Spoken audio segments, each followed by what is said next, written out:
दोस्तों, स्वागत है आपका हमारे चैनल आर के वर्मा में मुल्ला नसरुद्दीन की बहुत मजेदार कहानी। चेचकरू जासूस की एक चाल बहुत मजेदार कहानी। दोस्तों, मुल्ला नसरुद्दीन का यह किस्सा भी काफी मशहूर है। एक बार वह एक गांव में लगभग 6 महीने तक रहा। वह अपनी हाजिर जवाबी, कुशाग्र बुद्धि और हंसी मजाक के लिए काफी प्रसिद्ध हो गया था। यह आवाज सुनते ही मुल्ला नसरुद्दीन बुरी तरह चौंक पड़ा। यह आवाज उसे कुछ जानी पहचानी सी लगी। यह आवाज हल्की और भर्राई हुई थी। उसे लगा कि उसने कुछ समय पूर्व ही यह आवाज सुनी है, मगर कब और कहां? दिमाग पर काफी जोर डालने के बाद भी उसे याद नहीं आया। वह कह रहा था, एक रोज की बात है। उस प्रांत के अधिकारी ने उस गांव में अपना एक हाथी भिजवा दिया, जहां की मुल्ला नसरुद्दीन रहता था। अधिकारी ने आदेश दिया कि हाथी के खाने पीने का कुल इंतजाम गांव वालों को ही करना होगा। यह हाथी अपनी भारी खुराक के लिए काफी विख्यात था। वह एक समय में 50 गट्ठर चरी, 50 गट्ठर जौ, 50 गट्ठर मक्का और 100 बोझ चारा खा जाता था। इसका नतीजा यह हुआ कि 15 दिन में ही गांव वालों के खेत खलिहान खाली हो गए। जब वे बेचारे बिल्कुल निराश हो गए और दूसरा कोई चारा न रहा, तो गांव वालों ने फैसला किया कि मुल्ला नसरुद्दीन को कस्बा अधिकारी के पास भेजा जाए, ताकि वह अधिकारी से निवेदन करे कि वे अपना हाथी उस गांव से वापस मंगवा लें। यह निर्णय हो जाने के बाद सब मुल्ला नसरुद्दीन के पास गए और उसे अपनी परेशानी बताई। नसरुद्दीन ने सबकी परेशानी को सुना, फिर उनका कष्ट दूर करने के लिए सहमत हो गया। फिर क्या हुआ? फिर उसने अपने गधे पर जीन कसी और निकल पड़ा प्रांत अधिकारी से मिलने। नेकी के काम में तो वह कभी पीछे रहता ही नहीं। एक व्यक्ति बोला, अरे काहे की नेकी? जाने से पहले गांव वालों से वो अपना मेहनताना तय करना नहीं भूला था। दरअसल इस काम के लिए उसने गांव वालों से इतनी मोटी रकम वसूली थी कि कितनों को तो अपने घर ही बेचने पड़ गए थे। वे फकीर हो गए। उनकी उस खराब हालत का जिम्मेदार सिर्फ और सिर्फ नसरुद्दीन ही था। मुल्ला नसरुद्दीन का चेहरा क्रोध से तमतमा उठा और उसने लेटे-लेटे ही एक लंबी हुंकार भरी। हूं। किसी भी व्यक्ति ने इस हुंकार पर कोई ध्यान नहीं दिया। सभी ने सोचा कि सुनने वाला ही हुंकार भर रहा होगा, जबकि किस्सागो अपना किस्सा सुनाने में व्यस्त था। इस प्रकार मुल्ला नसरुद्दीन अपने सुस्त और बदमिजाज गधे पर सवार होकर प्रांतीय अधिकारी के महल पर जा पहुंचा। वह काफी देर तक अधिकारी के नौकरों की कृपा पर मोहताज लोगों की भीड़ में खड़ा रहा कि शायद भूल से उन लोगों की नजर उस पर भी पड़ जाए। वह उस नजरेक्रम के इंतजार में था जिसने कुछ लोगों को खुशियां बख्शी तो कुछ को बर्बाद भी किया। जैसे ही अचानक वहां आए अधिकारी की नजर मुल्ला नसरुद्दीन पर पड़ी तो उसकी शानदार सूरत देखकर नसरुद्दीन इतना भयभीत तथा आश्चर्यचकित हो गया कि उसकी टांगें सियार की पूंछ की तरह कांपने लगीं और उसके जिस्म में खून का दौरा धीमा पड़ गया। वह पसीने से लथपथ हो गया और उसका चेहरा तो खड़िया से भी अधिक सफेद दिखाई देने लगा था। मुल्ला नसरुद्दीन के मुंह से फिर हूं की आवाज निकली। मंगर कहानी सुनाने वाले ने आक्रोश में भरी इस हुंकार की ओर कोई ध्यान नहीं दिया और अपनी ही रौ में बोलता चला गया। डर के मारे मुल्ला नसरुद्दीन के मुंह से आवाज न निकली। फिर कुछ साहस बटोरकर बदबूदार लकड़बग्घों जैसी मिमियाती आवाज में वह बोला, ऐ मेरे शानदार आका, ऐ इस सूबे के शानदार उजाले, ऐ इस सूबे के चांद सूरज, इस सूबे के निवासियों को खुशियां और आनंद बख्शने वाले अपने इस नाचीज गुलाम की भी फरियाद सुनने की मेहरबानी कबूल फरमाएं, जो कि आपकी इस शानदार चौखट को अपनी दाढ़ी से साफ करने के भी लायक नहीं है। ए दयालुओं के दयालु, आपने अपना एक हाथी हमारे गांव में भेजकर हम पर बड़ी मेहरबानी की है। यह हमारी खुशनसीबी है कि हमें उसकी सेवा करने। प्रांतीय अधिकारी खुश हो गया और उसने मुल्ला नसरुद्दीन को अपनी बात कहने की इजाजत बख्श दी। का मौका मिल रहा है, मुल्ला नसरुद्दीन की हिम्मत नहीं हो पा रही थी कि वह उससे असली और मुद्दे की बात कह सके, इसलिए इधर-उधर की हाँकते हुए वह बोला, हालांकि हाथी की सेवा में हमारी तरफ से कोई कमी नहीं उठाई जा रही, मगर फिर भी हमें एक बात की चिंता खाई जा रही है। चिंता? प्रांतीय अधिकारी की भवें तन गईं। वह गुर्राया, कैसी चिंता? मुल्ला नसरुद्दीन उसके सामने ठीक वैसे ही झुका जैसे ईख के खेत में खड़ा इकलौता गन्ना आंधी में झुक जाता है। बोलता क्यों नहीं? किस बात की चिंता खाई जा रही है? मुल्ला नसरुद्दीन ने भयभीत होकर कांपते हुए कहा, हुजूर, हालांकि हाथी की सेवा में हम जी जान से जुटे रहते हैं, लेकिन फिर भी मुझे लगता है कि वह हमारे साथ रहकर खुश नहीं है। उसे खाया पिया नहीं लगता, वह बड़ा उदास सा रहता है, लगता है या तो उसे आपकी याद सताती है या एकांत में रहना ही उसे पसंद नहीं। सरकारे आली, पूरा गांव उसकी उदासी को लेकर परेशान है। गांव वालों ने मुझे आपके पास इस निवेदन के लिए भेजा है कि या तो उसकी उदासी दूर करने के लिए आप किसी हथिनी की व्यवस्था करें या उसे वापस उसके परिवार या झुंड में पहुंचा दें, क्योंकि हम सब यूं खामोश रहकर उसकी उदासी नहीं देख सकते। इस निवेदन को सुनकर प्रांत का अधिकारी बहुत खुश हुआ। उसने तुरंत गांव में एक हथिनी भिजवाने का आदेश जारी कर दिया और अपनी खुशी जाहिर करने के लिए मुल्ला नसरुद्दीन को अपना जूता चूमने की इजाजत दे दी।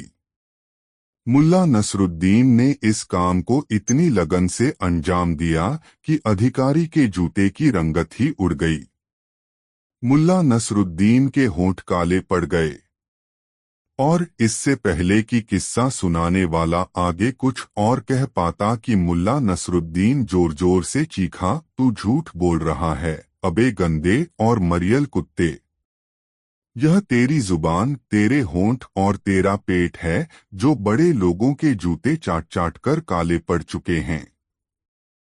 मुल्ला नसरुद्दीन आज तक कभी किसी बड़े आदमी के आगे नहीं झुका। तू एक नेक दिल इंसान को क्यों मुफ्त में बदनाम कर रहा है? ऐ नेक व्यापारियों, तुम इस पाजी की बात न सुनकर इसे मारपीट कर यहाँ से भगा दो। वह बदनाम करने वाले उस व्यक्ति से निपटने के लिए उठकर उसकी ओर झपटा ही था कि ठिठक कर रुक गया। उसके सामने चेचक के दागों वाला वही व्यक्ति था जिसकी काइयां आंखें काफी पीली थीं। यह वही नौकर था जन्नत पर पुल की बाड़ बनाने को लेकर मुल्ला नसरुद्दीन की जिससे पहले ही झड़प हो चुकी थी और जो उसकी थैली से 150 तंके अपने मालिक की सलामती की नमाज अदा करने के लिए ले गया था।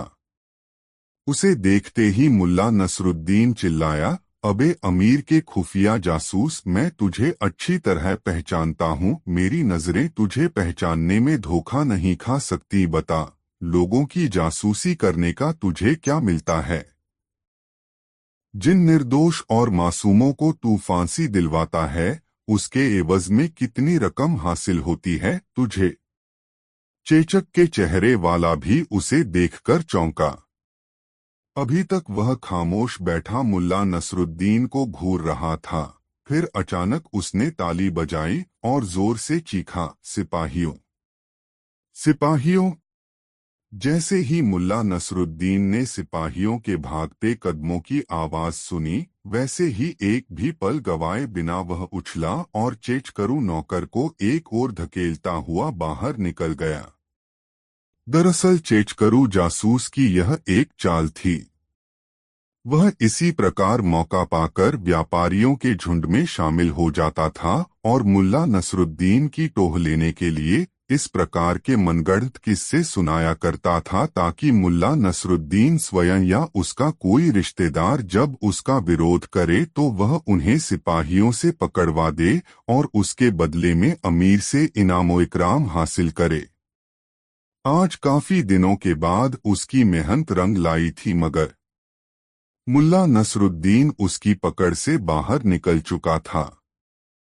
थोड़ा आगे बढ़ने पर उसे चौराहे के दूसरी ओर पहरेदारों के कदमों की आवाज सुनाई पड़ी।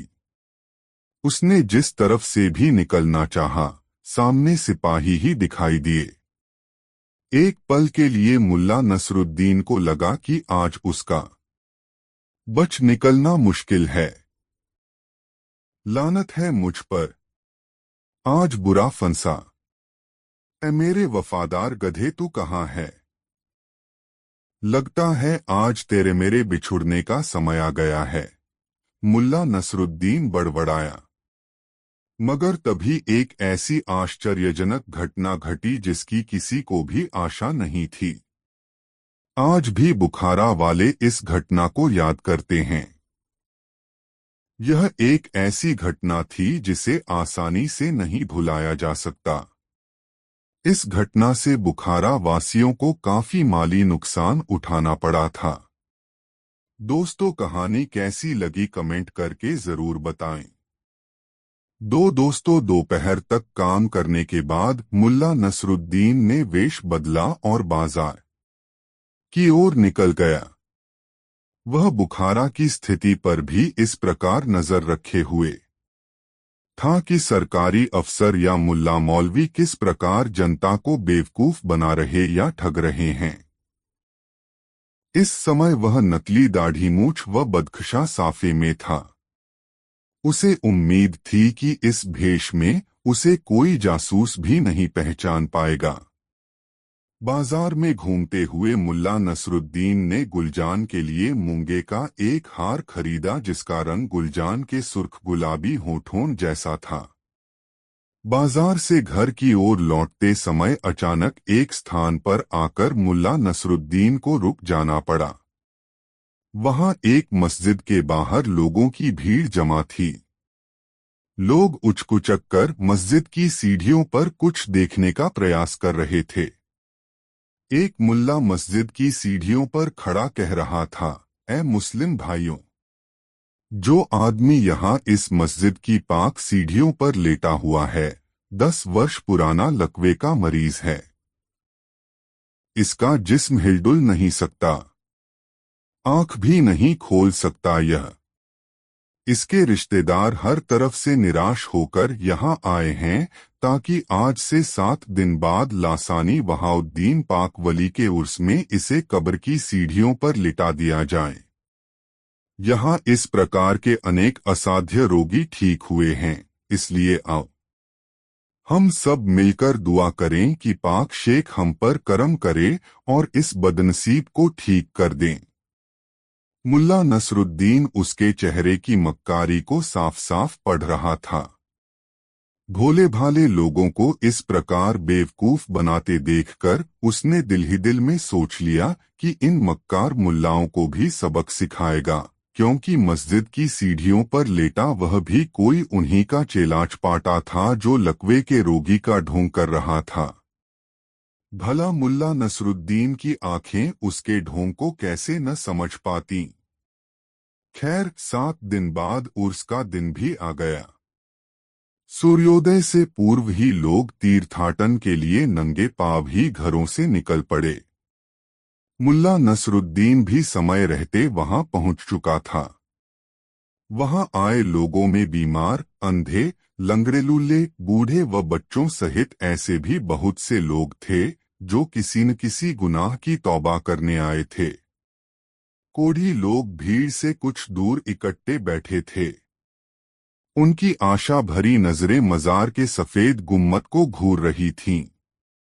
इबादत शुरू होने में काफी देर थी क्योंकि अमीर अभी तक नहीं आए थे। धूप काफी तेज होती जा रही थी, मगर बड़े बड़े करिश्मे देखने के तमन्नाई वहीं जमे हुए थे। तभी अचानक भीड़ में शोर उठा, अमीर अमीर। भीड़ के दूसरे छोर पर सिपाही लाठियां फटकार फटकार कर अमीर के लिए रास्ता बना रहे थे। एक व्यक्ति ने कालीन का गट्ठर मार्ग पर डाल दिया। दूसरा उसे जल्दी जल्दी खोलने लगा, जिस पर अमीर चलकर आने लगे। अमीर मजार के पास मिट्टी के एक ढेर के पास जाकर रुक गए, जहां सामने ही जानमाज बिछाया गया था। दोनों ओर खड़े यात्रियों ने सहारा देकर अमीर को घुटनों के बल बैठाया। सफेद पोशाक पहने लंबी दाढ़ी वाले मुल्ला आधा दायरा बनाकर उसके पीछे खड़े हो गए। वे आकाश की ओर हाथ उठा उठाकर जोर जोर से आयतें पढ़ने लगे। बीच बीच में वे कुछ नसीहतें, उपदेश भी सुना रहे थे। मुल्ला नसरुद्दीन आसपास के लोगों की नजरों से बचता बचाता एक वीरान कोने में बनी उस कोठरी तक जा पहुंचा, जिसमें अंधे, लंगड़े, लुल्ले व बीमार लोग रखे गए थे। इन्हें आज अपनी अपनी तकलीफ से निजात मिलने वाली थी और वे सभी अपनी बारी आने की प्रतीक्षा कर रहे थे।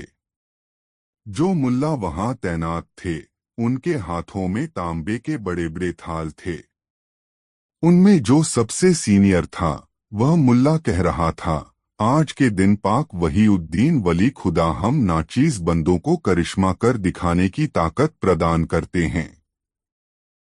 हमें पूरी उम्मीद है कि पाक वहीउद्दीन के रहमो करम से ये सभी रोगी यहाँ से ठीक होकर जाएंगे। आप लोग दिल खोलकर मस्जिदों के लिए दान दीजिए। अल्लाह आपकी इस खैरात से खुश होगा। तभी एक बड़ा मुल्ला वहां आ गया और बोला, उस अंधे आदमी को मेरे पास भेजो। मुल्ला नसरुद्दीन को समझते देर नहीं लगी कि इनका ड्रामा शुरू हो चुका। कुछ मुल्ला अंधे आदमी को कोठरी से निकाल आए। अंधे आदमी ने आकर मुल्ला के कदमों में माथा टेका, फिर मजार की सीढ़ियों पर अपने होंठ चिपका दिए। बड़े मुल्ला ने होंठों ही होंठों में कुछ बड़बड़ाते हुए उसके सिर पर हाथ फेरा और देखते ही देखते वह व्यक्ति उठकर खड़ा हो गया। उसने आंखें फाड़कर वहां मौजूद जनता को देखा, फिर खुशी से चीखते हुए नाचने लगा, मैं ठीक हो गया, मैं ठीक हो गया। वहीउद्दीन वली, तेरे रहमो करम से मैं बिल्कुल ठीक हो गया हूँ। तू बड़ा रहीम करीम है, तू बड़ा करिश्मा साज है। जैसे ही मुल्ला खैरात मांगने के लिए थाल लेकर आगे बढ़े, वैसे ही अमीर ने मुट्ठी भर अशर्फियां उसके थाल में डाल दी। अमीर के अधिकारियों और यात्रियों ने भी एक एक अशर्फी उसमें डाली। फिर भीड़ अपनी श्रद्धानुसार थाल में चांदी व तांबे के सिक्के डालने लगी। और फिर पाक वली वहीउद्दीन के रहमो करम से एक लंगड़ा भला चंगा हो गया। तभी एक सफेद दाढ़ी वाला मुल्ला नसरुद्दीन के करीब आकर बोला, दिल खोलकर खैरात करो, अल्लाह तुम्हें इसका फल देगा। मुल्ला नसरुद्दीन ने उसे ऊपर से नीचे तक घूर कर देखा, फिर बोला, पहली बात तो यह है कि मेरे पास खैरात करने के लिए पैसे नहीं हैं। दूसरी बात यह है कि मैं स्वयं एक पहुंचा हुआ फकीर हूं और इससे भी बड़ा करिश्मा करके दिखा सकता हूं। उसकी बात सुनकर मुल्ला जोर से चिल्लाया, ऐ मुसलमानों! यह कोई फकीर वकीर नहीं है, इसकी जुबान से शैतान बोल रहा है। इसकी किसी भी बात में सच्चाई नहीं है, यह तुम्हें भटका रहा है। तभी मुल्ला नसरुद्दीन भी चिल्लाया, ऐ भोले भाले और सीधे सादे लोगों! मैंने जो कहा है वह मैं करके दिखलाऊंगा। मैं इन तमाम रोगियों को बिना छुए ही ठीक करके दिखलाऊंगा। मैं एक ऐसा वाक्य बोलूंगा कि आप सब लोगों की खोई हुई शक्ति वापस आ जाएगी और स्वास्थ्य लाभ पाकर सभी अपने अपने स्थानों से उठकर भागने लगेंगे।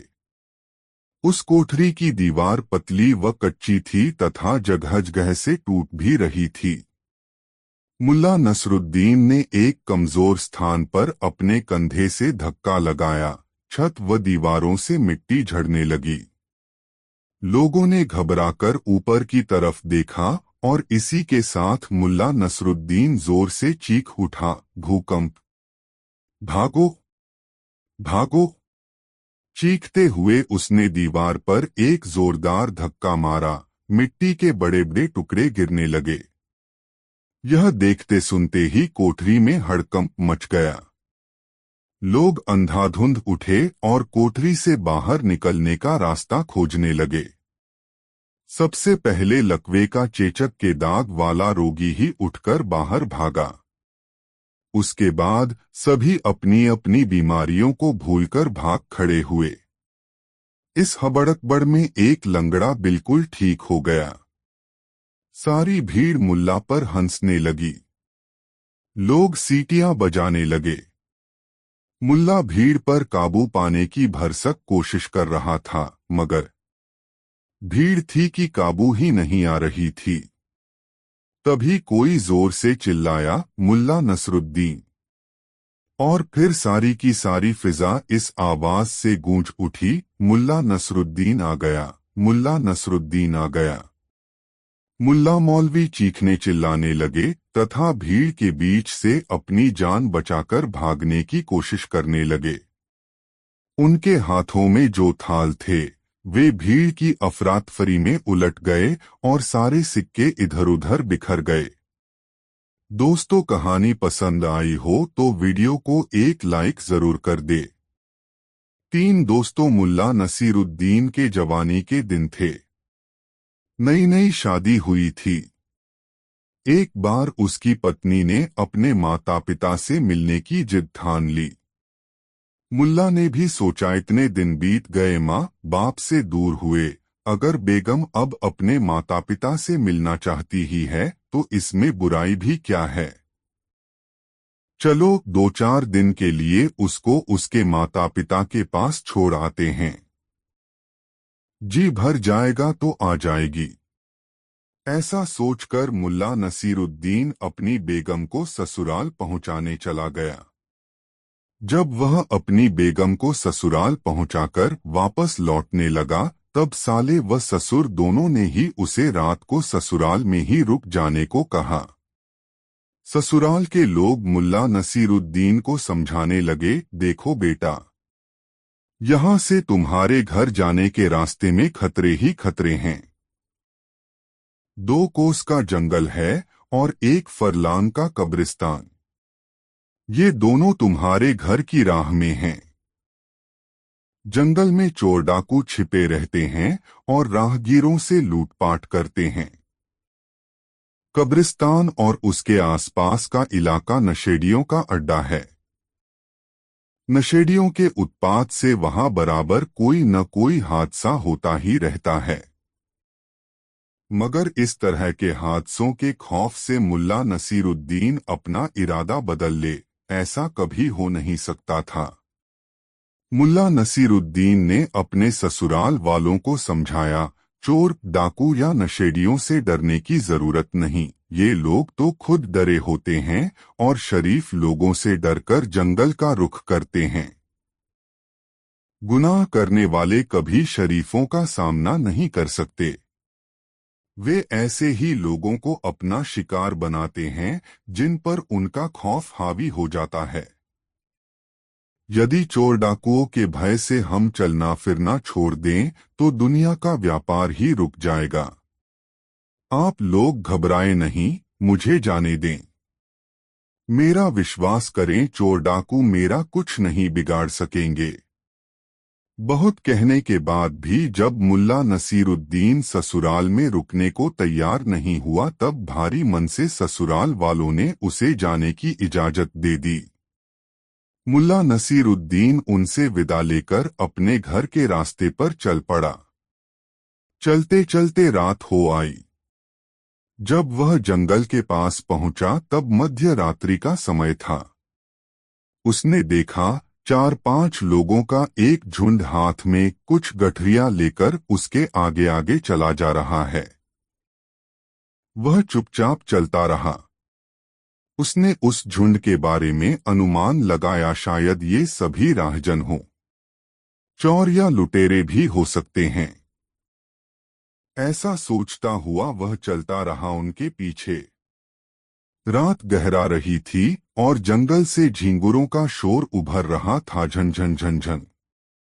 इस झंझनाहट में उसके कदमों की आहट दब जाती थी। इस तरह चलता हुआ मुल्ला नसीरुद्दीन कब्रिस्तान के करीब पहुंचा। तब जाकर कहीं उस झुंड में शामिल लोगों को उसके कदमों की आहट मिली। चौंक कर उन लोगों ने पीछे पलटकर देखा। एक की नजर मुल्ला पर पड़ी और उसने अपने साथियों को सतर्क किया, देख रे शिकार। झुंड में शामिल लोग सीधे पलट गए और मुल्ला नसीरुद्दीन की ओर दौड़ पड़े। मुल्ला नसीरुद्दीन को स्थिति भांपते देर नहीं लगी। वे संख्या में 5 थे।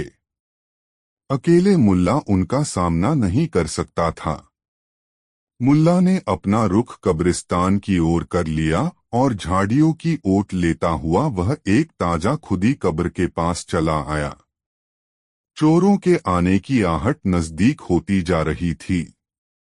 मुल्ला ने कब्र में छिपने का निर्णय ले लिया और बिना कुछ सोचे वह कब्र में उतरकर मुर्दे की तरह लेट गया। चोर कब्र के पास पहुंच चुके थे। मुल्ला उनके बतियाने की आवाज सुन रहा था। अरे, अभी तो यहीं दिखा था मुझे, एक चोर की आवाज सुनाई पड़ी। यहां तो कोई नहीं है। तुम्हें भ्रम हुआ होगा, दूसरी आवाज सुनाई पड़ी। नहीं, मुझे भ्रम नहीं हुआ। मेरी आंखें धोखा नहीं खाती। तुम लोग मेरा यकीन करो। मुझे तो उसके लिबास से ऐसा लग रहा है कि वह बहुत मालदार शिकार था। खोजो उसे। जाने न पाए पहले वाले चोर की आवाज मुल्ला ने सुनी।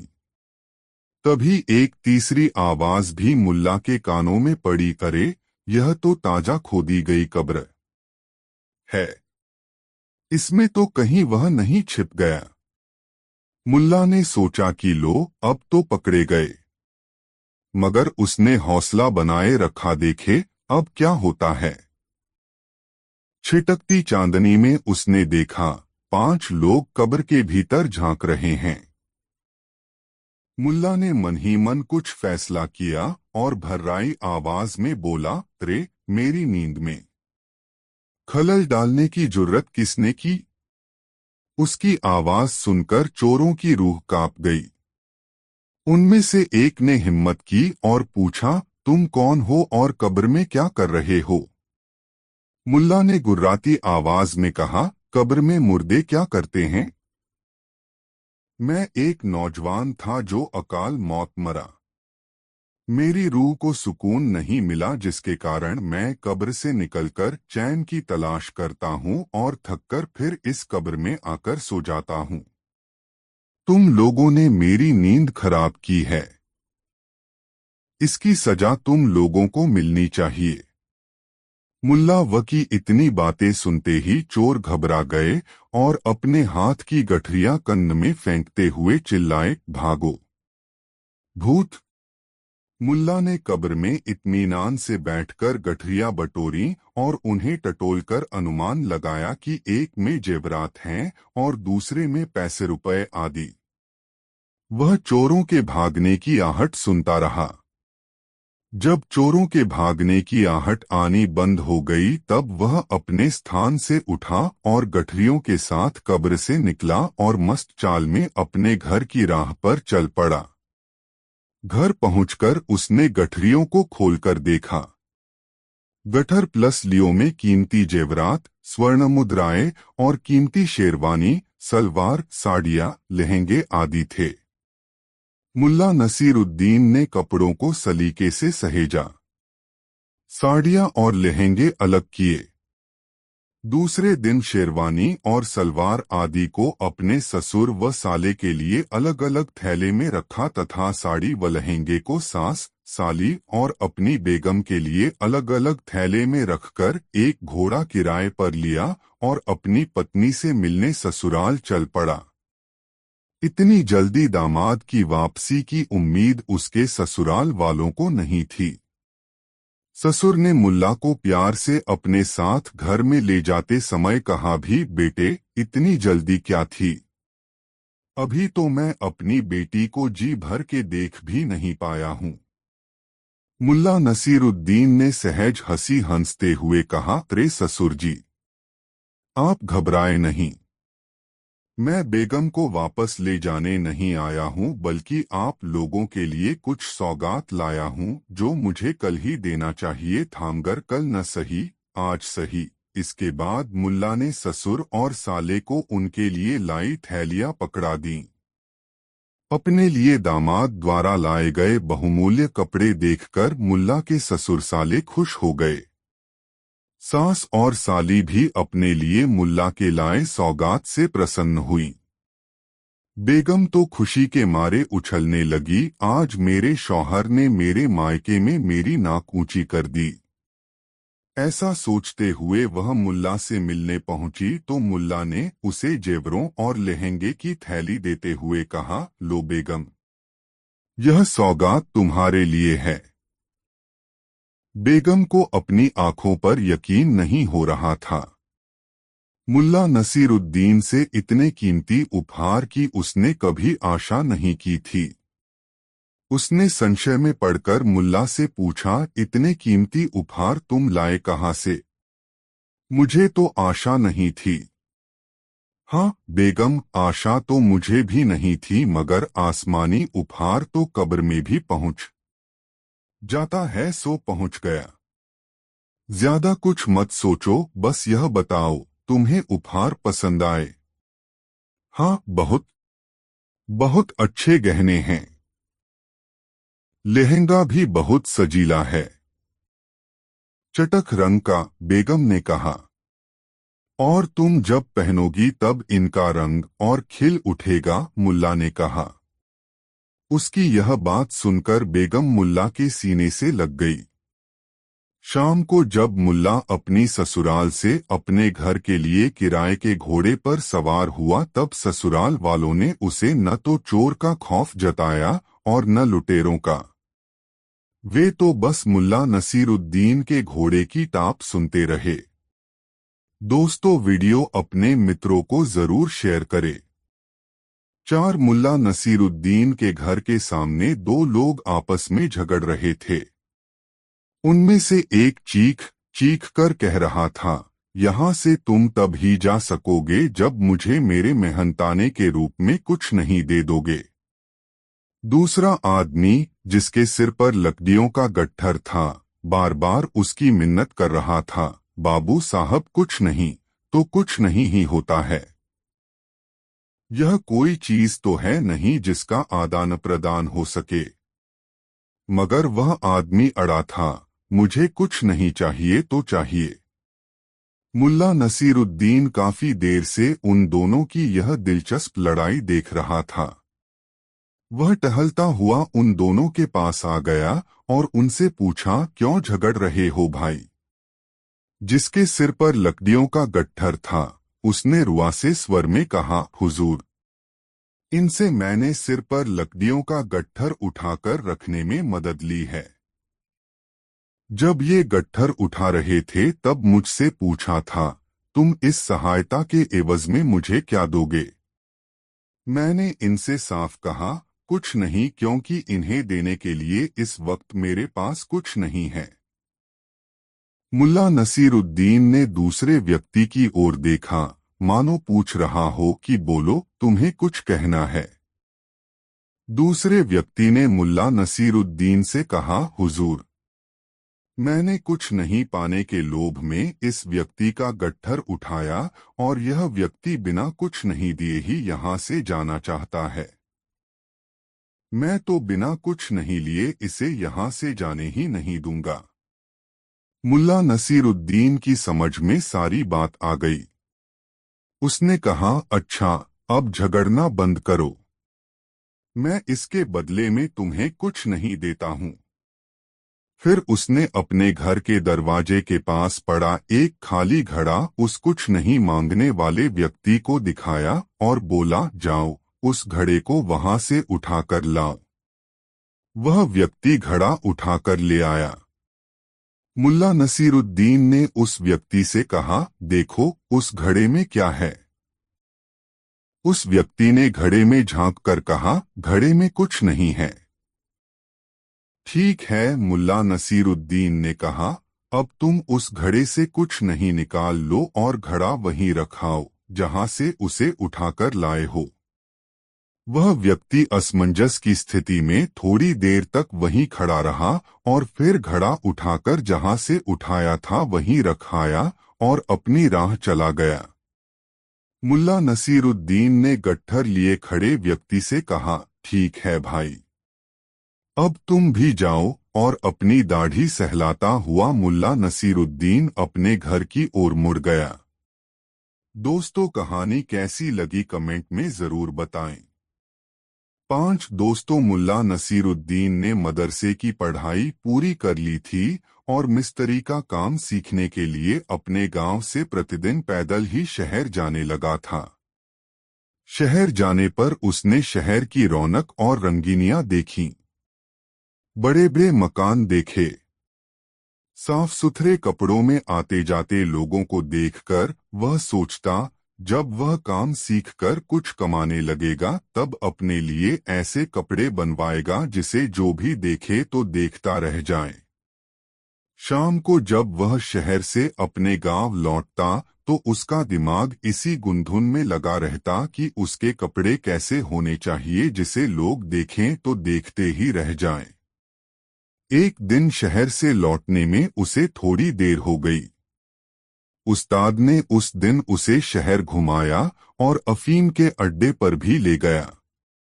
उस दिन उस्ताद को कहीं से पैसे मिले थे। उन पैसों को पाकर वह बहुत खुश था। मुल्ला नसीरुद्दीन शहरी जीवन के बारे में बहुत कम जानता था। उस दिन अपने उस्ताद के साथ उसने बहुत कुछ नया देखा था। उसका उस्ताद अफीमची था। जब वह नसीरुद्दीन को शहर घुमा रहा था तभी उसे अफीम की तलब महसूस हुई। वह नसीरुद्दीन को साथ लेकर अफीम के अड्डे पर पहुंच गया। खुद तो अफीम खाई ही, थोड़ी सी अफीम नसीरुद्दीन को भी चटा दी। अफीम खाने के थोड़ी देर बाद ही नसीरुद्दीन को यह दुनिया हसीन लगने लगी। सब कुछ अच्छा अच्छा सा दिखने लगा। इससे पहले मुल्ला नसीरुद्दीन ने कभी कोई नशा नहीं किया था। अफीम की पिनक में उसे यह दुनिया बहुत बदली हुई सी लग रही थी। उसके उस्ताद पर भी अफीम की धुन की सवार हो गई थी। वह लगातार गाना गाए जा रहा था। खुद अपने मुंह से गाने के साथ चलने वाला संगीत भी बजाता और फिर ऊंचे स्वर में कुछ गाने लगता। आवाज उसके मुंह में फंसती हुई निकलती जिससे यह समझ पाना मुश्किल होता कि वह गा क्या रहा है। किसी तरह मुल्ला नसीरुद्दीन अपने उस्ताद को उसके घर छोड़ आया और फिर अपने गांव की तरफ चल पड़ा। शहर की भीड़-भाड़ वाले इलाके में पहुंचकर मुल्ला को उस समय भीड़ कम महसूस हुई। दरअसल रात चढ़ आई थी। बाजार की दुकानें बंद हो चुकी थीं, जिसके कारण सड़कों पर लोग कम थे, लेकिन मुल्ला नसीरुद्दीन चूंकि अफीम की पिनक में था इसलिए उसे समय का एहसास नहीं था। वह यह नहीं समझ पा रहा था कि रात चढ़ाई है इसलिए दुकानें बंद हो गई हैं। वह चकित और भ्रमित सा शहर के बाजार वाले इलाके से गुजरा। उसे कई बार यह भ्रम भी हुआ कि वह गलत रास्ते पर चल रहा है, किंतु इस भ्रम के साथ ही वह चैतन्य होकर सड़क के दाएं बाएं देखने लगता तो पाता कि वह सही सड़क पर ही चल रहा है। इस तरह ठमकते चलते मुल्ला नसीरुद्दीन उस मोड़ पर पहुंच गया जहां से उसके गांव के लिए सीधी सड़क जाती थी। मुल्ला उस सड़क पर पहुंचने के बाद आश्वस्त हुआ कि वह सही सड़क पर और सही दिशा में चल रहा है। उसने याद किया, यह सड़क सीधे ऊंचे घेरे वाले कुएं तक ले जाएगी और कुएं की बाईं तरफ से खेत के बीच से निकलने वाली पगडंडी से चलकर वह सीधे अपने घर पहुंच जाएगा। यही रास्ता उसे बहुत कम समय में उसके घर पहुंचा देगा। आश्वस्त होते ही मुल्ला नसीरुद्दीन की चाल में फर्क आ गया। अब वह लंबे डग भरता हुआ चल रहा था। वह मन में सोचता, अब 10 कदम के बाद शीशम के वृक्षों की कतार शुरू हो जाएगी। गांव वालों ने श्रमदान करके इस सड़क के दोनों किनारों पर शीशम के पौधे लगाए थे। शीशम का सिलसिला खत्म होते ही फलदार वृक्षों का सिलसिला शुरू हो जाएगा और उसके बाद आ जाएगा ऊंचे घेरे वाला कुआं। इस तरह मन ही मन राह स्मरण करता हुआ मुल्ला नसीरुद्दीन कुएं तक पहुंच गया। पूर्णिमा की रात थी। मध्यरात्रि का समय था। जब मुल्ला नसीरुद्दीन कुएं के पास पहुंचा और वह उस खेत की पगडंडी की ओर जाने ही वाला था जो सीधे उसे अपने घर तक ले जाती, उसके मन में ख्याल आया, चलो जरा झांक लें, कुएं में कितना पानी है। मुल्ला नसीरुद्दीन सीधे घूमा और कुएं की जगत पर चढ़ गया और उसमें झांककर कुएं के पानी का अनुमान लगाने लगा। अभी कुएं में झांकते हुए 2-4 पल ही बीते होंगे कि मुल्ला को कुएं के पानी में चांद की प्रतिच्छाया दिखाई पड़ी। मुल्ला चौंक गया, अरे बाप रे, यह तो गजब हो गया। चांद अपनी जगह से कुएं में उतर गया है। कहते हैं कि सूरज, चांद, सितारे पृथ्वी के इर्द गिर्द एक नियम से बंधे रहते हैं। इस नियम में परिवर्तन से तो सारी सृष्टि का नियम प्रभावित हो जाएगा। फिर अपनी इस पृथ्वी पर भी तो उथल पुथल मच जाएगी। फिर हमारा घर और खेत, इन पर भी तो असर पड़ेगा। नहीं नहीं, किसी भी तरह चांद को कुएं से निकालकर उसे उसके स्थान पर पहुंचाना ही होगा, तब ही रह पाएगी पृथ्वी सुरक्षित। मुल्ला नसीरुद्दीन के सामने उस समय एकमात्र उद्देश्य था, कुएं में डूबे चांद को बाहर निकालना और फिर चांद को रस्सी के फंदे में डालकर आसमान की तरफ उछाल देना ताकि चांद अपने स्थान पर पहुंच जाए। अफीम की पिनक में मुल्ला नसीरुद्दीन देर तक इसी गुंधुन में लगा रहा कि चांद को कुएं से कैसे निकाले। तभी मुल्ला की नजर कुएं की मुंडेर पर रखी रस्सी पर पड़ी। यह रस्सी कुएं से पानी निकालने के लिए बाल्टी बांधने के काम आती थी। रस्सी देखते ही मुल्ला नसीरुद्दीन उछल पड़ा और आसमान की तरफ हाथ फैलाकर कहा, या खुदा, आखिर रस्सी मिल ही गई। अब मेरा काम आसान हो गया है।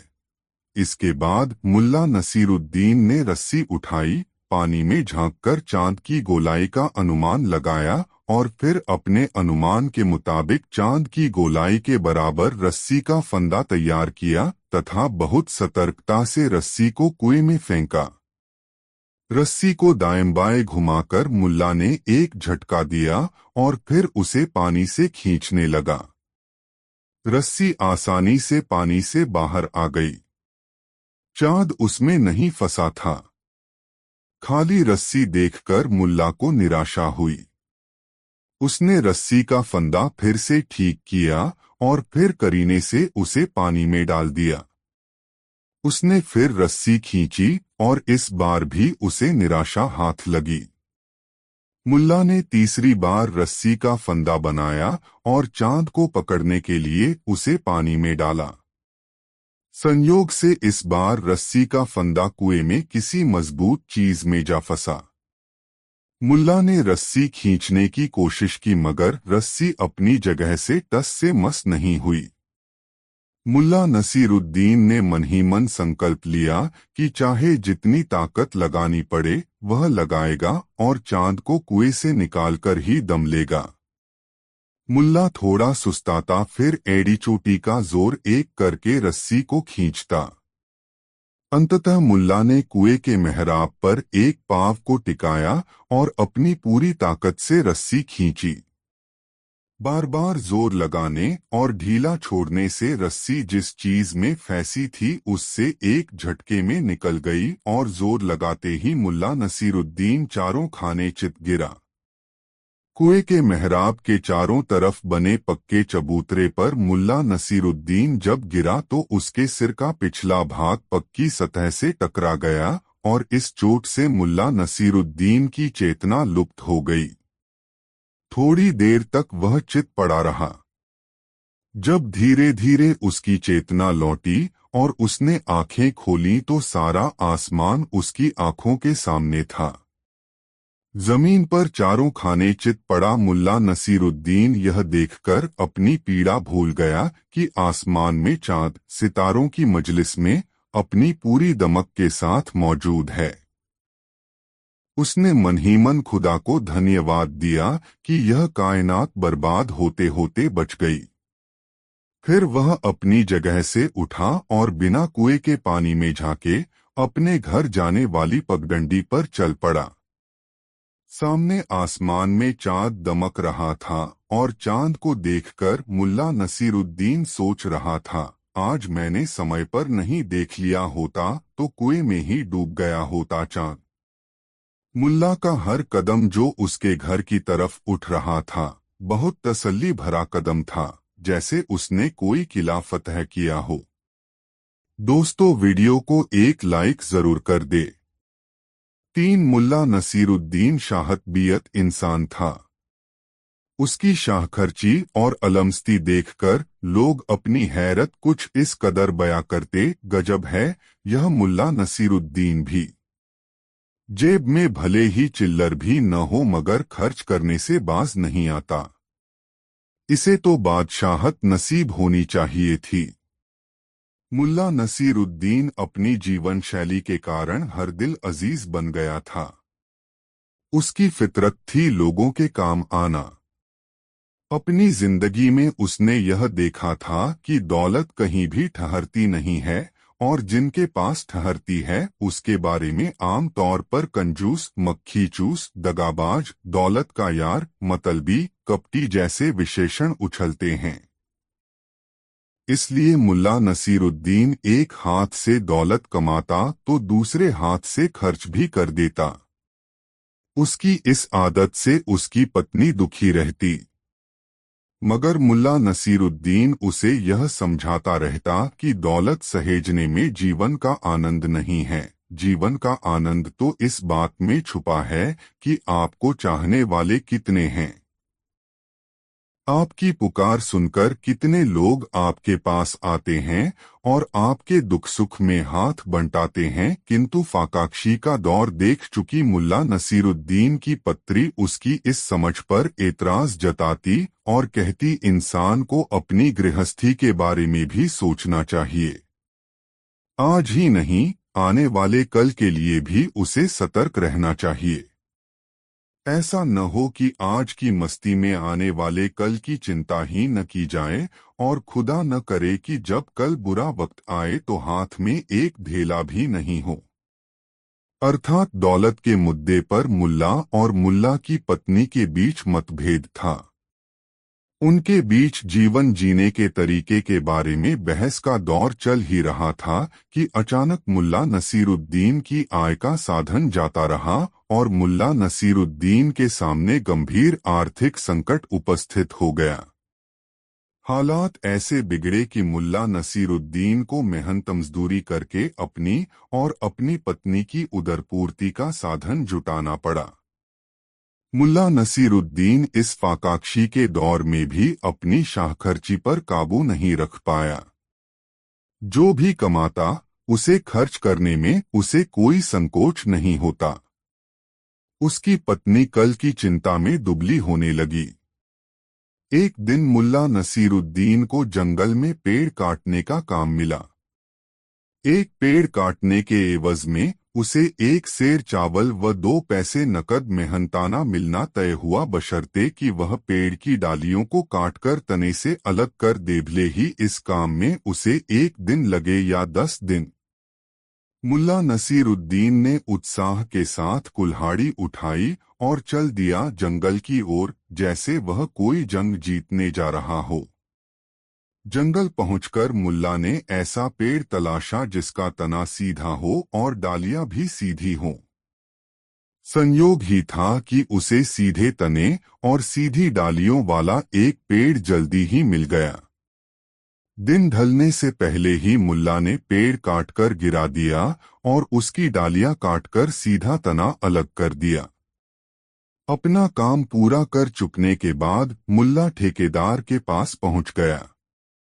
उसे दिन ढलने से पहले आया देखकर ठेकेदार ने उससे पूछा, अरे नसीरुद्दीन, तुम इस वक्त यहाँ? हाँ, अपनी मजदूरी लेने आया हूँ, मुल्ला नसीरुद्दीन ने अपनी दाढ़ी सहलाते हुए ठेकेदार से कहा।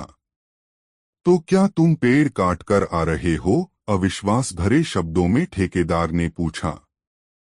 हाँ, मुल्ला नसीरुद्दीन ने विश्वास भरी नजरों से ठेकेदार को देखते हुए कहा। जैसे कहा था वैसे ही कटा? ठेकेदार ने मुल्ला नसीरुद्दीन से पूछा। हाँ, मुल्ला नसीरुद्दीन ने फिर हामी भरी। मगर ठेकेदार को मुल्ला नसीरुद्दीन की बातों पर यकीन नहीं हुआ। उसने कहा, अच्छा चलो मुझे दिखाओ, तुमने कैसे पेड़ काटा है और डालियां कैसे सजाई हैं।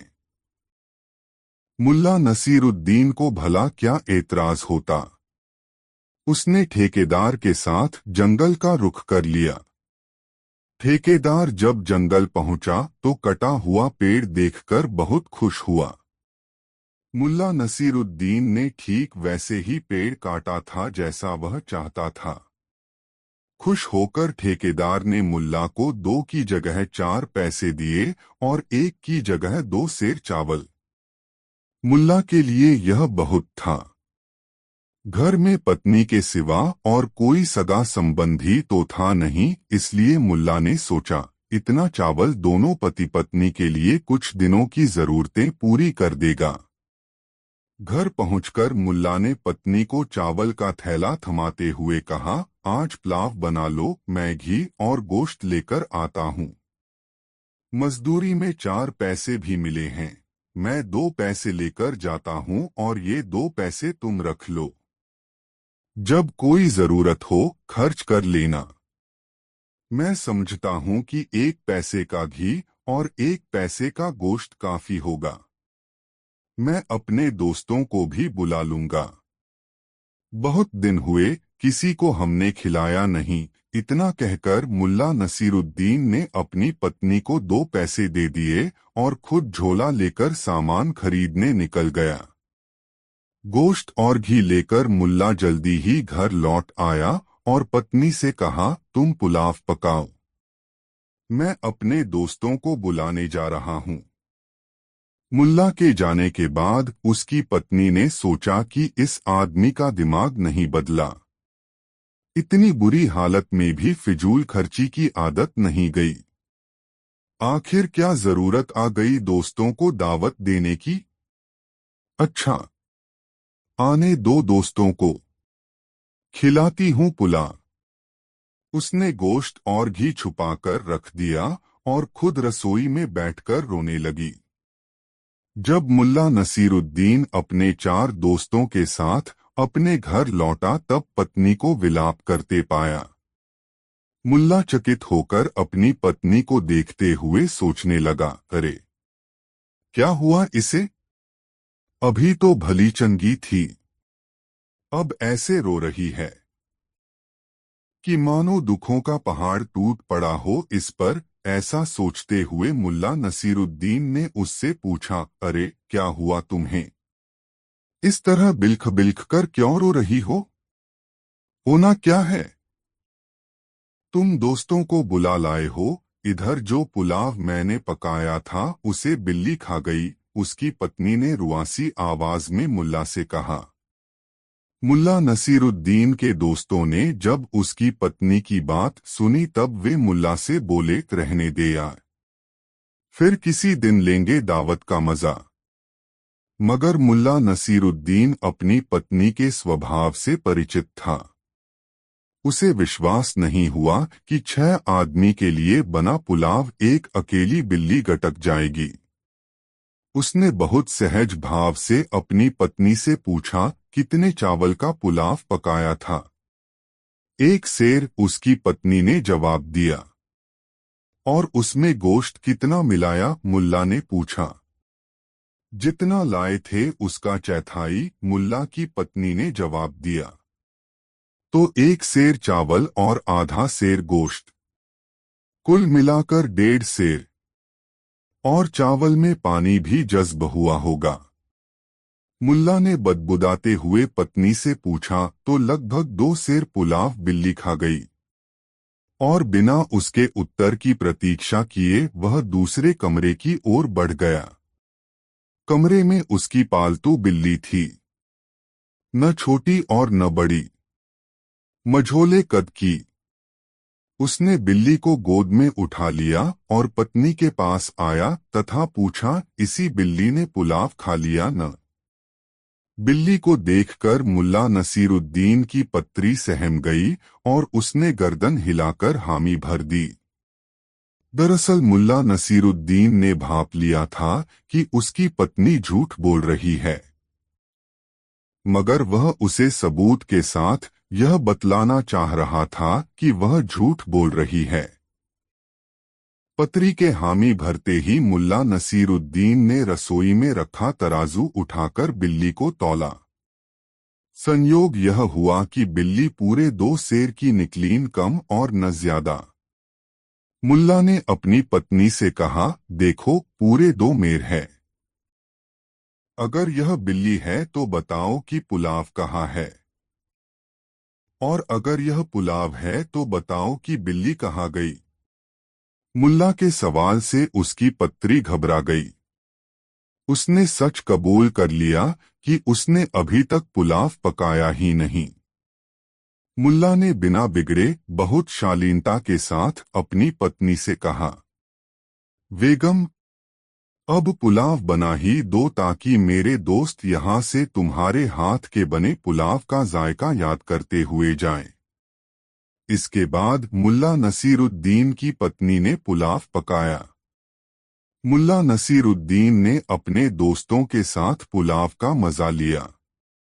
जब उसके दोस्त जाने लगे तब मुल्ला नसीरुद्दीन ने कहा, दोस्तों, यदि बिल्ली ने पुलाव नहीं खाया होता तो इस पुलाव का वह मजा ही नहीं मिलता जो हमें मिला।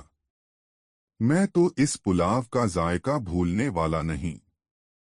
मुल्ला नसीरुद्दीन की बात सुनकर उसके दोस्त हंस पड़े और हंसते हुए विदा हुए। दोस्तों के जाने के बाद मुल्ला नसीरुद्दीन ने अपनी पत्नी को बहुत प्यार से समझाया, बेगम, किसी को खिलाने से कुछ कमता नहीं, लोगों की दुआ मिलती है। किसी को खिलाकर जो सुख मिलता है उसका आनंद ही कुछ और है। मेरा तो मन पुलकित हो उठता है जब 2-4 लोग साथ खाने वाले मिल जाते हैं। उसकी बात सुनकर उसकी पत्नी अपने किए पर बहुत शर्मिंदा हुई और भविष्य में कभी भी ऐसा नहीं करने का वचन मुल्ला नसीरुद्दीन को दिया। वह अपनी पत्नी की बात सुनकर गुनगुनाने लगा, खाने वाले हम हैं, खिलाने वाला वो। दोस्तों, वीडियो को एक लाइक जरूर कर दे। 4 मुल्ला का पहला दाव। मजेदार कहानी। रात हो गई थी। मुल्ला नसरुद्दीन को इसी क्षण का इंतजार था। वह अपने कक्ष से मिट्टी की एक सुराही लेकर बाहर निकला और सीढ़ियां उतरकर दबे पांव हरम के पहरेदारों तक जा पहुंचा। वह देखो, एक सितारा और टूटा। एक मोटा पहरेदार सिपाही बोला, यदि तुम कहते हो कि सितारे टूटकर जमीन पर गिरते हैं तो वे जमीन पर पड़े दिखाई क्यों नहीं देते? वे शायद समुद्र में गिर जाते हों, दूसरे ने कहा। तभी मुल्ला नसरुद्दीन ने टोका, ऐ सिपाहियों, ख्वाजासरा पहरेदार हिजरे को बुलाओ, मैं अमीर की नई रखैल के लिए दवा लाया हूँ। खबर मिलते ही ख्वाजासरा दौड़ता हुआ आया। उसने बड़ी ही सावधानी से सुराही थाम ली। उसमें सफेद खड़िया का पानी था। मुल्ला नसरुद्दीन ख्वाजासरा को बड़ी बारीकी से इस दवा की सेवन विधि समझाने लगा। तभी मोटा तुंदियल सिपाही बोला, ए परम गुणी मौलाना हुसैन, आप तो सब कुछ जानने वाले हैं, कृपया ये बताएं कि ये सितारे टूटकर कहाँ चले जाते हैं। मुल्ला नसरुद्दीन के सामने चाहे कैसी भी परिस्थिति क्यों न हो, वह मजाक का वक्त और मौका निकाल ही लेता था। उसने बड़ी गंभीरता से उन्हें बताया, ये सितारे, मेरे बच्चों, ये सितारे टूटकर जमीन पर गिरते हैं और छोटे छोटे चांदी के सिक्कों में तब्दील हो जाते हैं। सुबह भिखारी लोग इन्हें बटोर लेते हैं। इस प्रकार मैंने बहुत से लोगों को अमीर बनते देखा है। सिपाही आश्चर्य से एक दूसरे का मुंह देखने लगे। मुल्ला नसरुद्दीन उन्हें बेवकूफ बनाकर आगे बढ़ गया। उसे इस बात का बिल्कुल पता न था कि यह मूर्खतापूर्ण तुक्का भविष्य में उसके लिए बड़ा ही कारगर साबित होने वाला है। वह अपनी मीनार पर चला गया। करीब आधी रात को वह अपनी मीनार से फिर नीचे उतरा और दबे पांव अमीर के शयनकक्ष की ओर बढ़ने लगा। उसका विचार था कि पहरेदार अब तक सो गए होंगे, मगर ऐसा नहीं था। कक्ष के करीब जाने पर उसे कुछ फुसफुसाहटें सुनाई दी। काश, एक पहरेदार कह रहा था, काश यहाँ भी कोई सितारा टूटकर गिर जाता तो हम भी अमीर बन जाते। दोस्तों, वीडियो को एक लाइक जरूर कर दे। भाई, मुझे तो इस बात में कुछ दम नजर नहीं आता। अरे भाई, विश्वास कर, बगदाद के आलिम ने यही कहा था। उनका इल्म बहुत गहरा है, क्या इतनी सी बात के लिए वे गलत कहेंगे? बात तो ठीक है। उनकी बातें सुनकर मुल्ला नसरुद्दीन के दिमाग में तुरंत एक विचार कौंधा। हालांकि पहले उसे उनकी बातें सुनकर बहुत गुस्सा आया था कि बेवकूफ किस अहमकाना बात को लेकर अपनी रात खराब कर रहे हैं, मगर अब उसने आसमान की ओर देखा, तभी एक सितारा टूटा और तेजी से नीचे गिरने लगा। मुल्ला नसरुद्दीन ने तुरंत अपनी जेब से एक सिक्का निकालकर पहरेदारों की ओर उछाल दिया। कुछ सुना तुमने? पहले पहरेदार ने कांपती आवाज में पूछा। हाँ, सुना तो। तभी मुल्ला नसरुद्दीन ने दूसरा सिक्का फेंका। दोनों पहरेदारों ने पलटकर उस ओर देखा, फिर झपटकर उसे कब्जाने के लिए पेट के बल उस पर लेट गया। दूसरा दूसरे सिक्के की ओर लपका। इस मौके का भरपूर फायदा उठाया मुल्ला नसरुद्दीन ने। उसने एक मुट्ठी सिक्के वहां से कुछ आगे की ओर उछाल दिए। वे दोनों उस ओर लपके और मुल्ला नसरुद्दीन लपककर दरवाजे में घुस गया। कुछ ही पलों बाद वह हरम में गुलजान के कक्ष में था। उसे देखते ही गुलजान उससे लिपट गई, मगर यह समय प्यार मोहब्बत का नहीं था। मुल्ला नसरुद्दीन ने कहा, जल्दी करो गुलजान, यह समय प्यार मोहब्बत का नहीं है। ख्वाजासरा बेफिक्री की नींद सोया पड़ा था। मुल्ला नसरुद्दीन गुलजान को लेकर दरवाजे पर पहुंचा। वे दोनों सिक्के बटोरने के बाद अब आसमान की ओर ताक रहे थे। मुल्ला नसरुद्दीन ने एक मुट्ठी सिक्के अपनी दाहिनी ओर उछाल दिए। खनखनाहट की आवाज होते ही सिपाही उधर लपके और इधर बिना एक पल भी गवाए मुल्ला नसरुद्दीन गुलजान को लेकर अपनी मीनार की ओर लपका। कुछ पलों बाद ही वह सही सलामत मीनार पर स्थित अपने कक्ष में था। उसके कमरे की खिड़की से एक रस्सा महल के पिछवाड़े की ओर लटका था। उसने गुलजान को समझाया कि उसे क्या करना है, मगर इतनी ऊंचाई से गुलजान घबराई। घबराओ मत गुलजान, कुछ नहीं होगा। बड़ी मुश्किल से समझा बुझाकर उसने गुलजान को रस्सी के सहारे उतार दिया। हामफती कामपति गुलजान नीचे उतरने लगी, और जब उसके पांव जमीन पर टिक गए तो मुल्ला नसरुद्दीन ने खिड़की पर आधा झुककर फुसफुसाया, जाओ गुलजान, वहीं जाना जहां मैंने तुम्हें बताया है। गुलजान तेजी से एक ओर भाग गई। दोस्तों, वीडियो को एक लाइक जरूर कर दे। 3 प्रतिभाशाली गधा, नई मजेदार कहानी। बाजार में आकर मुल्ला नसरुद्दीन एक ऐसे चायखाने में जा घुसा जो लोगों से खचाखच भरा हुआ था। उसमें रेशमी गद्दे व कालीन बिछे हुए थे। उसने अपने गधे को खूंटे से बाहर नहीं बांधा, बल्कि चायखाने में ही लेकर घुस आया। वहां मौजूद लोग आश्चर्य से उसे देखने लगे। कुछ लोगों ने नाक मुंह भी सिकोड़ा कि कैसा बेहुदा आदमी है जो गधे को ही अंदर ले आया। मुल्ला नसरुद्दीन ने जीन के झोले से वह कुरान शरीफ निकाली जो कुछ दिन पूर्व एक बूढ़े ने उसे दी थी।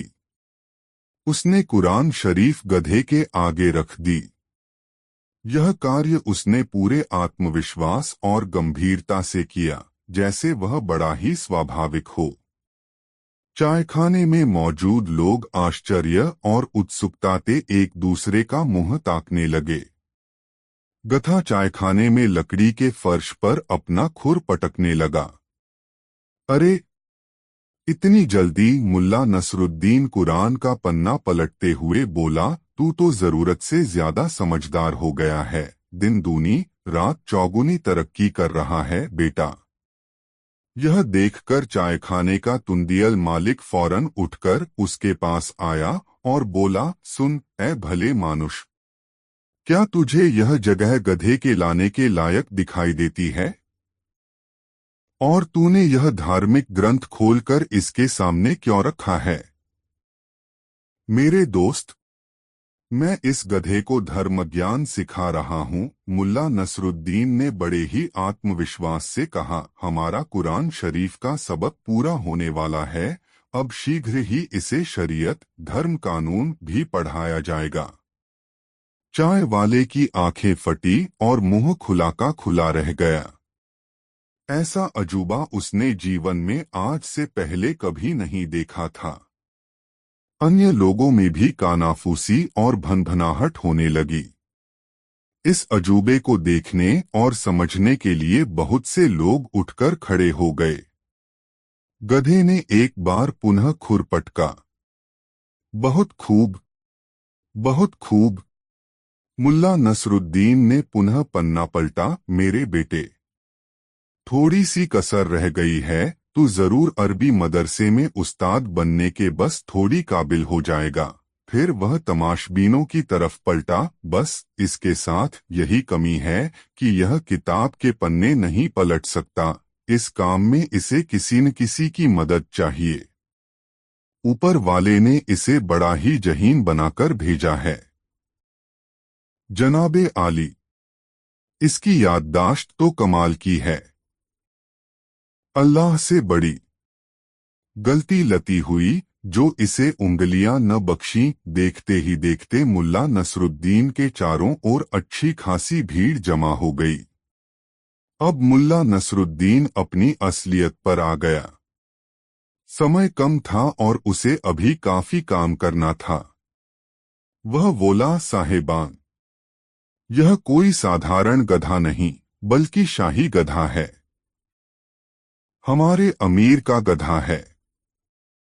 एक रोज अमीर ने मुझे अपने पास बुलाकर कहा कि क्या तुम हमारे गधे को दीनियात सिखा सकते हो ताकि यह हमारे जैसा अक्लमंद हो जाए। मैंने गधे का दिमागी मुआयना करके कहा कि ए सम्मानित अमीर, यह गधा उतना ही तेज दिमाग और प्रतिभाशाली है जितने कि आपके अन्य दरबारिया आ। मैं इसे धर्मज्ञान दीनियात सिखाने का बीड़ा उठाता हूँ और दावे से कह सकता हूँ कि यह उतना ही विद्वान हो जाएगा जितने कि आप खुद हैं, और हो सकता है कि यह आपसे भी आगे निकल जाए, मगर इसके लिए 20 साल का लंबा समय लग जाएगा। बस यह सुनते ही अमीर ने शाही खजाने से मुझे 5,000 सोने के तंके दिलवाए और कहा कि इसे ले जाओ और पढ़ाओ। यदि 20 साल में तुम इसे दीनियात नहीं सिखा पाए तो तुम्हें सजाए मौत मिलेगी। चाय वाला बोला, तो तुम अपने सिर को अलविदा कह दो। भला किसी ने गधों को भी कहीं कुरान व दीनियात पढ़ते देखा है? अरे भाई, बुखारा में ऐसे बहुत से गधे हैं। मुझे सोने के 5,000 लंके चाहिए तथा ऐसे समझदार गधे रोजाना तो मिला नहीं करते। तुम मेरा सिर कलम होने की फिक्र न करो मित्र, क्योंकि 20 वर्ष में हम में से एक ने तो खुदा को प्यारा हो ही जाएगा, या तो मैं या अमीर या ये गधा। तब तक यह ज्ञात करने में काफी देर हो जाएगी कि धर्मज्ञान का सर्वोत्तम ज्ञाता कौन है। यह जवाब सुनकर पूरा चायखाना ठहाकों से गूंज उठा। चाय वाला तो अपने रेशमी गद्दे पर लोटपोट ही हो गया। हाँ हाँ हाँ, सबसे बड़ा धर्म ज्ञाता। अरे भाई! अचानक उसे न जाने क्या ख्याल आया कि वह एकाएक ही खामोश होकर मुल्ला नसरुद्दीन को घूरने लगा। फिर बोला, तुम कौन हो? कहाँ से आए हो? ए धर्म ज्ञान सिखाने वाले, कहीं तुम मुल्ला नसरुद्दीन तो नहीं हो? दुकान में सन्नाटा छा गया। सभी की सवालिया नजरें मुल्ला नसरुद्दीन के चेहरे पर स्थिर हो गईं। मुल्ला नसरुद्दीन कुछ पलों तक मुस्कराता हुआ सबके चेहरे देखता रहा, फिर बोला, साहब तुम्हारा अनुमान बिल्कुल ठीक है दोस्त। मैं मुल्ला नसरुद्दीन ही हूँ। बुखारा शरीफ के नागरिकों, मेरा सलाम कबूल कीजिए। यह सुनते ही वहां खलबली मच गई। मुल्ला नसरुद्दीन, मुल्ला नसरुद्दीन। और यह बुलंद आवाज एक चायखाने से दूसरे में, दूसरे से तीसरे में, और फिर देखते ही देखते यह चर्चा पूरे पूरे शहर में फैल गई कि मुल्ला नसरुद्दीन बुखारा में आ चुका है। प्रत्येक स्थान, प्रत्येक गली कूचे में सिर्फ और सिर्फ एक ही चर्चा थी, मुल्ला नसरुद्दीन की चर्चा। दूर दूर के लोग चायखाने में आकर एकत्रित हो गए थे। ताजिक, उज्बक, तुर्कमानी, तातर, जर्जियाई वहां एकत्रित होकर जोर जोर से चिल्लाकर अपने प्यारे नसरुद्दीन, खुशमिजाज व हास्य प्रिय नसरुद्दीन का स्वागत कर रहे थे। भीड़ बढ़ने के बाद किसी ने एक गट्ठर बढ़िया किस्म की घास गधे के आगे लाकर डाल दी। किसी ने जई का ढेर लगा दिया और किसी ने एक बाल्टी साफ पानी उसके आगे रख दिया। मुल्ला नसरुद्दीन बाहर चायखाने की बरसाती में आ गया। उसने अपने चाहने वालों को सलाम करके उनका हार्दिक अभिनंदन किया, फिर एक तख्त पर खड़ा होकर बोला, बुखारा के नागरिकों, मैं आप सबका तहे दिल से स्वागत करता हूं। आप लोगों से मिलकर मेरा मन खुशी से नाच उठा है। हम पूरे 10 वर्षों के बाद मिल रहे हैं। मैं जानता हूं कि आपके दिलो दिमाग में बहुत से सवाल कौंध रहे हैं। ऐ मेरे प्यारे देशवासियों, मैं आपके सवालों के जवाब गीत गा गा कर देना चाहता हूं। कहकर उसने पास ही रखा मिट्टी का एक घड़ा उठा लिया, उसका पानी फेंककर खाली किया और उसे बजा बजाकर गीत गाने लगा। मुल्ला नसरुद्दीन ने जब से होश संभाला था, तब से वह अमीरों, सूदखोर आदि के अत्याचारों को गीतों के रूप में गा गा कर जनता के सामने रखता था। अपनी कविताओं और गीतों में उसने अमीर और सूदखोरों पर करारे व्यंग्य कसे थे।